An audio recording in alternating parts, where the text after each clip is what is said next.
not many months ago, I guess many months ago, I talked about the TV show from Apple TV called Ted Lasso. I know some of you have watched it. But every time now when I think about curiosity, I think about a particular clip. And again, I was going to try to show that, but I didn't cue it up because I didn't want to have any AV trouble. So I guess maybe I should have, and then it would have worked if I had two different ones I was trying to show. But whether you know this TV show or not, there's one kind of a pivotal moment, if you will, in this gentleman's life. Again, I'm not going to get big into it, but it's a guy who is a football coach, who is an American, who's never really done much with football, so English football, what the world would consider football, which is we would call soccer. And so he's there at this pub in England, and someone challenges him to a game of darts for some pretty big stakes. And so this guy is just kind of nice. He's just the Ted, the main character, is just kind of a nice guy, talks to anybody, has kind of a southern accent type thing, just very non-threatening. And the other gentleman is kind of a power guy in his power suit and very wealthy. And so they have this game of darts. And so it's the gentleman who the man who had called for the game, if you will, or the challenge, thinks he's got it all won because Ted's just not doing very well, and so everyone, his kind of disdain for Ted kind of spills over into everyone else in the pub, and so they're all kind of just judging Ted and just kind of making fun of him. And then he starts talking about, you know what, all my life that people have always judged me. And he said, people always, even just when I was younger, that they always would just judge me instead of being curious about me, like, oh, he's a little different. I wonder why, or I wonder what his background is, or I wonder. It was just, oh, I'm sure I know everything about this person, and I'm going to make fun of them. And so at one point he says, he throws the dart, and suddenly it's just kind of like really close, like a good shot. And then he said, you know, if you just, to the other gentleman, if you just would have taken the time to just ask me, hey, Ted, have you ever played many darts? I would have said, yes, sir. I played darts every single week with my dad from when I was 10 years old to when I was 16 when my dad died. And then he throws it, and of course it's really like a great shot. And then he said, but that's what I always figured out. He said, well, they eventually figured out that it's nothing against me, that people just aren't curious, and so they judge instead of being curious about other people. And then, of course, he ends up throwing the dart, smacking the bullseye, and winning the bet. And again, he's not, the way I say it maybe makes it sound like he was like setting up this other guy kind of as a shark, but he wasn't. But he was, I think, just trying to work through it all of why is that we as human beings have that tendency, that we see somebody or we see what they're wearing or we see what they're doing, and that we immediately have that tendency to judge. I just had a conversation with one of you about a week ago, maybe 2 weeks ago, that they had a special needs child out, and there's all these other people. Can't you control your child? And all these different things. And I said we had that too when we had a child on the spectrum growing up. That I just wanted to stand up and go, we're doing the best we can. He needs this socialization. It's not his fault. It's not our fault. It's just, he's not being bratty. He's trying to, but people don't take the times to go, oh, I wonder if something's going on with that. I'm going to smile at them and encourage them because this must be really tough. Whether it is something like that, or maybe you're out and there is a really bratty kid and for no reason the kid's screaming. I get it, that's irritating. But at the same time, can we go, but you know what? There maybe are circumstances that I don't know. That person that I walked by and they completely blew me off and did not say hi to me. Should I take that personally? And maybe I'll go post something on Facebook about how horrible that person is.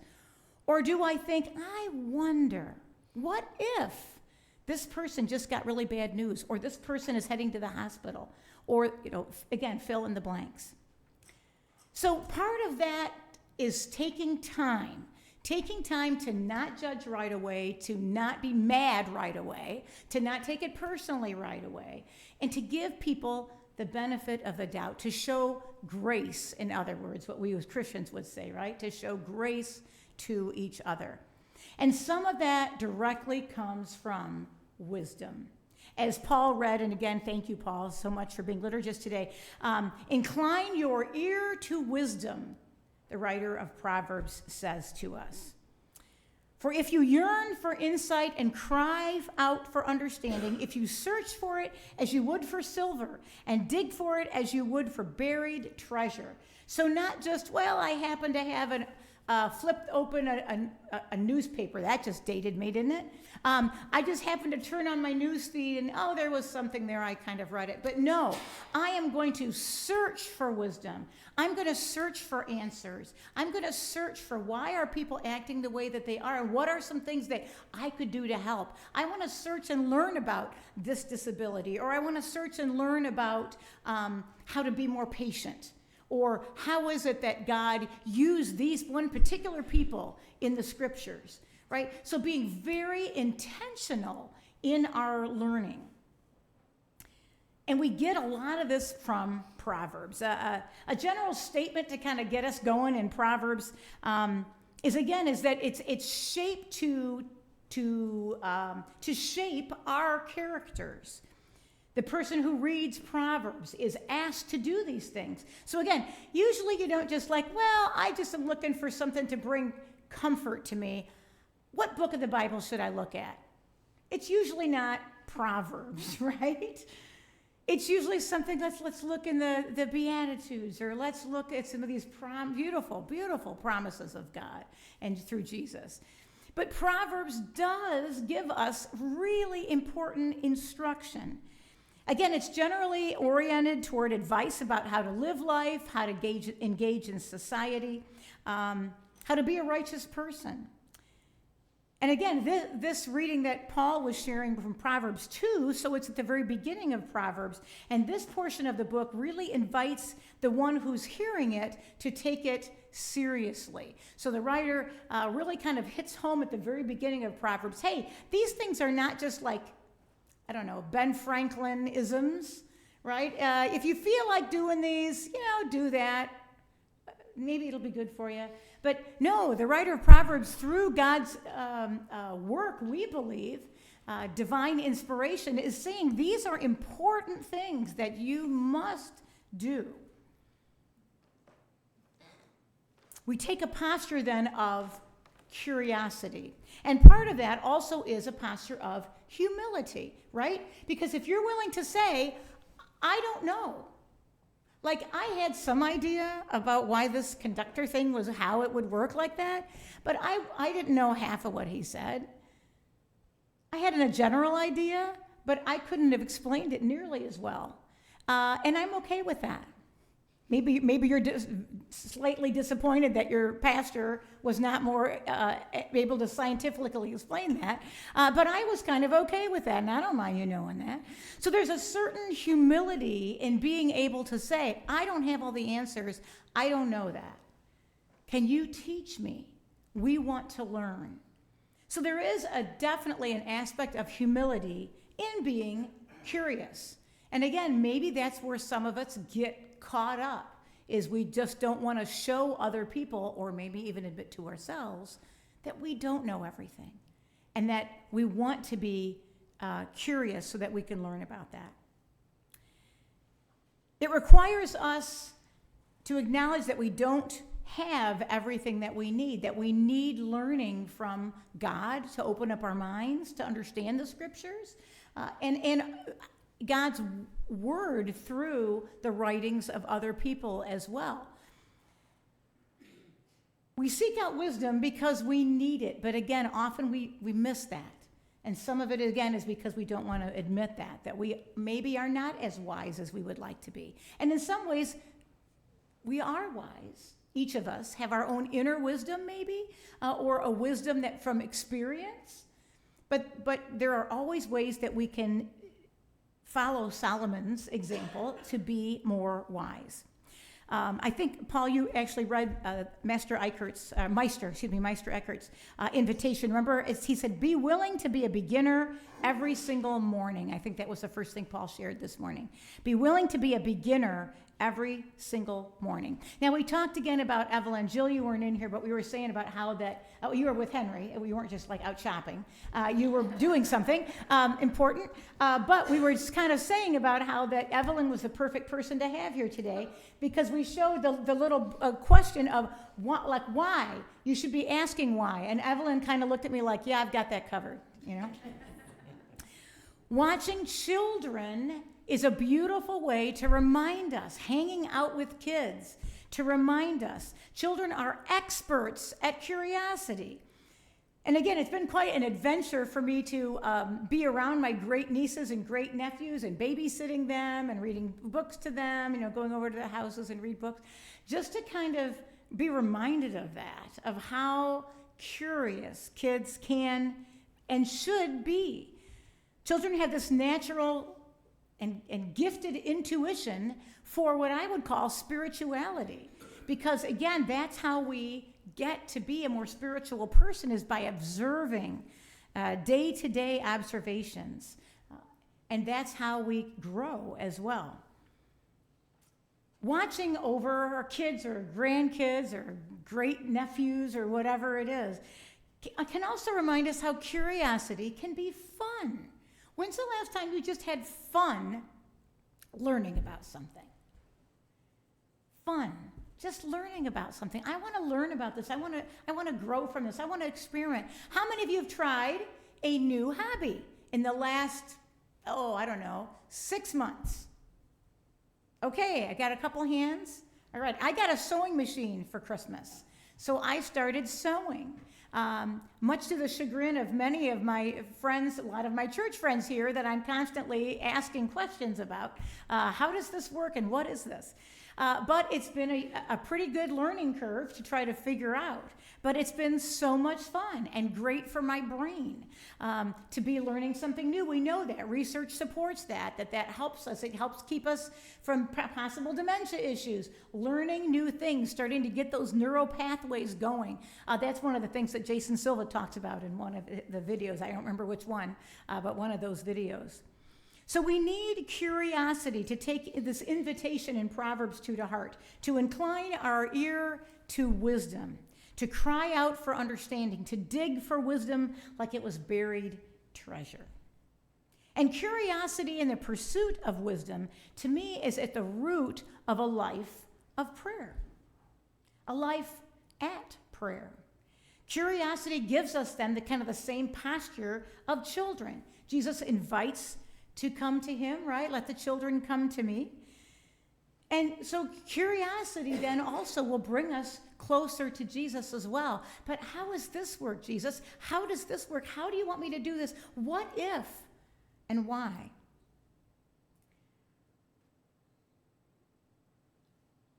Our discovery is not that difficult if we're willing to open up our spirits and to be humble. Curiosity is necessary for us to understand truly the awe that we need to be giving Yahweh, or our God. Jesus says 3 things are needed in order to fulfill our relationship with God as it concerns our need. Jesus said we need to ask, we need to search, we need to knock, right? We know that from scriptures. And these 3 all stem, if you think about it, from curiosity. Ask, and you shall find, right? Search, knock, and the door will be opened. So taking this seeking posture of our lives, being courageous enough to make it known that you want to try new things and enter into new places of knowing, is huge. So I want to share a reading with you. And actually it goes right along with the Kairos prison ministry that Haley was talking about. And I wanted to also thank everybody for their donations. And thanks Sarah Rowe for working with Kairos, which again, I had never been familiarized with. But the whole prison ministry that we were baking cookies for an in-prison retreat that they were having. And I am in, I know I've mentioned it before, an Eco Preacher cohort. We met last Thursday, and it's on Zoom. There's people from all over the world, literally. And there's one gentleman who has written a book called This Is the Day. And his name is Andrew Taylor Troutman, so shout out to Andrew if you happen to be watching. But he's a pastor in North Carolina, so he's probably busy this morning. But he wrote, I thought, just a very interesting, very short devotional that I wanted to share with you. He says, I started writing to a new person this year, and he is in jail. In my letters, I ask about his basic needs like food and health. I also express my hope for his mental well-being. He is a prayer person, so I wrote a prayer for him.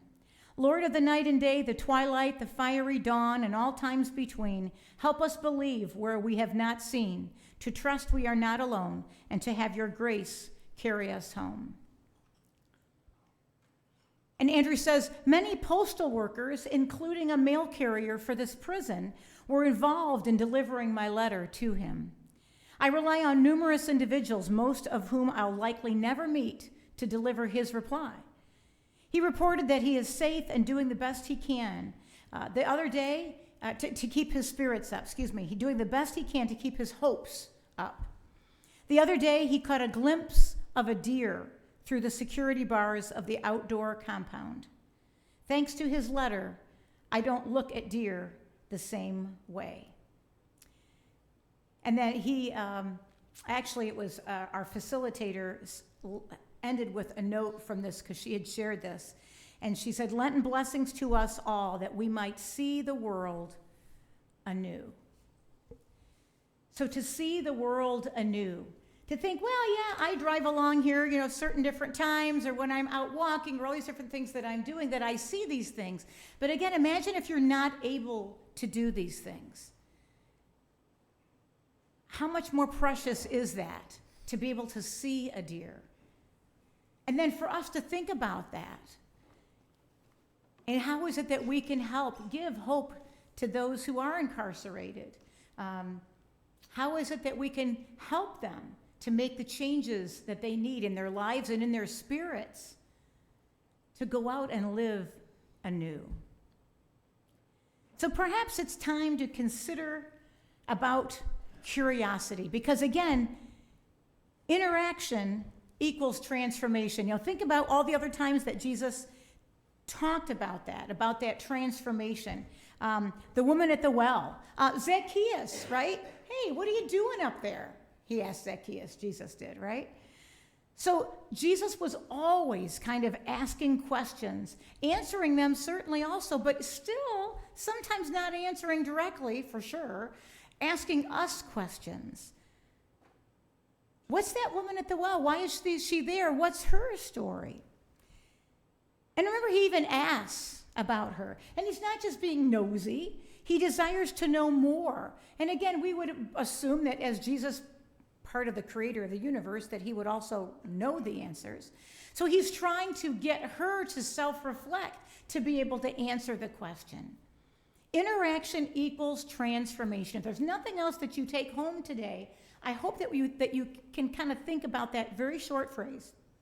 Interaction equals transformation. So the more that we can interact with knowledge and curiosity, the more that we can interact with others, the more that we can transform them.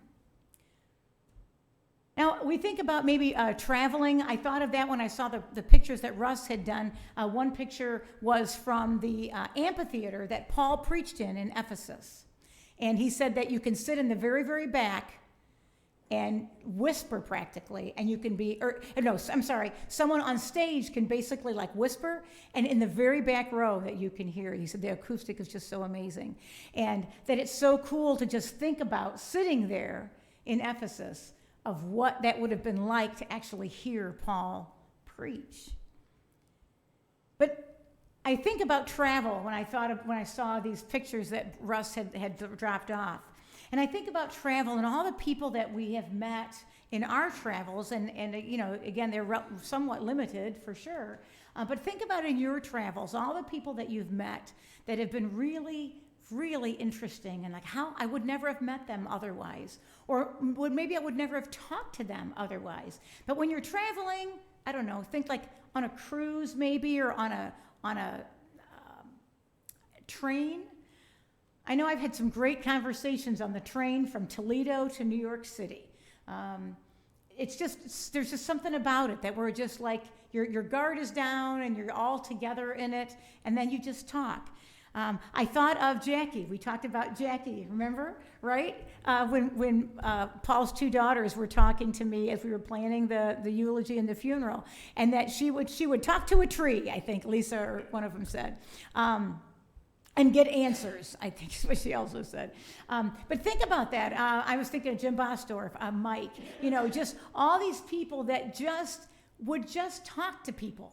And I know one time I was in the DMV on Navarre Road, and we were just sitting there, and there was a little girl and her mom, and so I just kind of made a comment, and we started talking, and afterwards, our youngest child, I won't name names, our youngest child was like mortified, and to give her credit, she was like in like 5th grade or 6th grade, were you talking to those strangers? They must have thought you were so weird. And, and I went, well, A, we all know I am weird there, let's get that out there, but then B, why? I just was talking to them. So again, just think about all those different things. The more that we can be curious about other people, maybe not being nosy, right? Or getting information and sharing it on Facebook or whatever, but just showing a natural inclination of curiosity. What's your life like? How are things? Again, that's how we can learn and how we can grow. And think about it. My last comment to you is, what would that have been like if you were walking around your life and Jesus would have come up to you and asked you questions? Can you imagine what that would have been like? Scary, maybe. Am I going to answer these the right way? Am I going to get in trouble?